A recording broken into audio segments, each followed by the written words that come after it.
Hi welcome back to our channel fscookeryvlogs. ഇന്നത്തെ നമ്മുടെ recipe ഒരു ചോക്ലേറ്റ് കോഫിയാണ്. ചോക്ലേറ്റ് ക്യാപ്പച്ചീനോ എന്നും പറയൂ കേട്ടോ. അതാണ് ഞാനിവിടെ പ്രിപ്പയർ ചെയ്യാൻ പോകുന്നത്. അതിനായിട്ട് ഞാൻ അടുപ്പത്തോട്ടൊരു പാത്രം വെച്ചിട്ടുണ്ട്. ഫ്ലെയിം ഒന്നും ഓൺ ചെയ്തിട്ടില്ല. ഓൺ ചെയ്യുമ്പോൾ ഞാൻ പറയാവേ.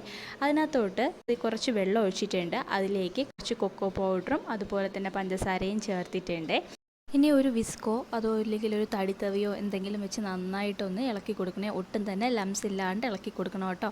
ആദ്യമേ ആ പഞ്ചസാര ഒന്ന് അലിഞ്ഞ് വന്നിട്ട് പിന്നെ ഒരു 3-4 മിനിറ്റ് ആകുമ്പോൾ കറക്റ്റായിട്ട് തന്നെ നമുക്ക് കിട്ടിക്കോളും. ലോ ഫ്ലെയിമിലിട്ടിട്ടാണ് കേട്ടോ ഈ പരുവത്തിലാക്കി എടുക്കുന്നത്. ഇത് കറക്റ്റ് പരുവാണ്. ഇപ്പോൾ സ്വിച്ച് ഓഫ് ചെയ്തിട്ട് ഇത് തണുക്കാനായിട്ട് മാറ്റി വയ്ക്കാം.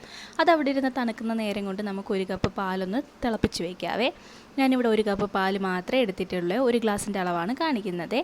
അപ്പോൾ ഇനി വേറൊരു കപ്പ് എടുക്കുന്നുണ്ട് കേട്ടോ. ഈ കപ്പിലാണ് ഞാൻ സെർവ് ചെയ്യാൻ പോകുന്നത്. ആ കപ്പിലോട്ട് തന്നെ കാപ്പിപ്പൊടി ഇട്ടിട്ടുണ്ട്. അതിലേക്ക് കുറച്ച് പഞ്ചസാരയും കുറച്ച് ചൂടുവെള്ളം ഒഴിച്ചിട്ടുണ്ട് കേട്ടോ.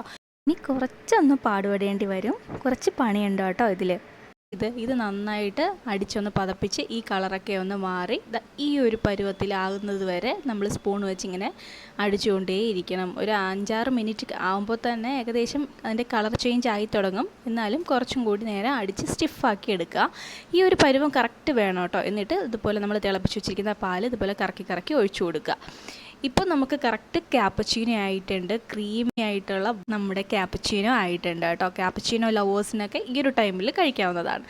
ഇനി ചോക്ലേറ്റ് ലവേഴ്സ് ആണെന്നുണ്ടെങ്കിൽ ഇതുപോലെ നമ്മൾ ഉണ്ടാക്കിയ ചോക്ലേറ്റ് സോസ് ഒരു പൈപ്പിംഗ് ബാഗിലോട്ടാക്കി കൊടുക്കുക. എന്നിട്ട് ആ പൈപ്പിംഗ് ബാഗിൻ്റെ ആ ഒരു ടിപ്പിൻ്റെ ഒന്ന് കട്ട് ചെയ്ത് കൊടുക്കുക. എന്നിട്ട് ഇതുപോലെ എന്തെങ്കിലും ഒരു ഡിസൈനായിട്ട് ഇങ്ങനെ ചെയ്ത് കൊടുക്കുക.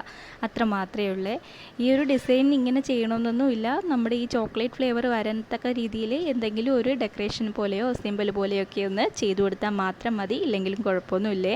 ചോക്ലേറ്റ് സിറപ്പൊന്നും കയ്യിലില്ലാത്തവർക്ക് വേണ്ടിയിട്ടാണ് ആദ്യമേ സോസ് ഉണ്ടാക്കുന്നത് കാണിച്ചത്. കയ്യിലുള്ളവർക്ക് അത് ഡയറക്റ്റായിട്ട് യൂസ് ചെയ്യാം. അപ്പോൾ ആദ്യത്തെ സ്റ്റെപ്പ് അങ്ങ് ഒഴിവാക്കിയിരിക്കണം കേട്ടോ. അപ്പോൾ നമ്മുടെ ചോക്ലേറ്റ് കോഫിയും റെഡി ആയിട്ടുണ്ട്. എല്ലാവരും ഒന്ന് ട്രൈ ഔട്ട് ചെയ്തിട്ട് നിങ്ങളുടെ ഫീഡ്ബാക്ക് എന്നെ അറിയിക്കണേ. ചോക്ലേറ്റ് ലവേഴ്സിനൊക്കെ ഒരുപാട് ഇഷ്ടപ്പെടുന്ന അടിപൊളിയായിട്ടുള്ളൊരു ചോക്ലേറ്റ് ക്യാപ്പച്ചീനോയാണ്. അപ്പോൾ എല്ലാവരും ട്രൈ ഔട്ട് ചെയ്തിട്ട് നിങ്ങളുടെ ഫീഡ്ബാക്ക് എന്നെ അറിയിക്കുക. നമ്മുടെ വീഡിയോസൊക്കെ ആദ്യമായിട്ടാണ് കാണുന്നുണ്ടെങ്കിൽ ഇഷ്ടമാണെങ്കിൽ സബ്സ്ക്രൈബ് ചെയ്യാത്തവരുണ്ടെങ്കിൽ ഒന്ന് സബ്സ്ക്രൈബ് ചെയ്തേക്കണേ.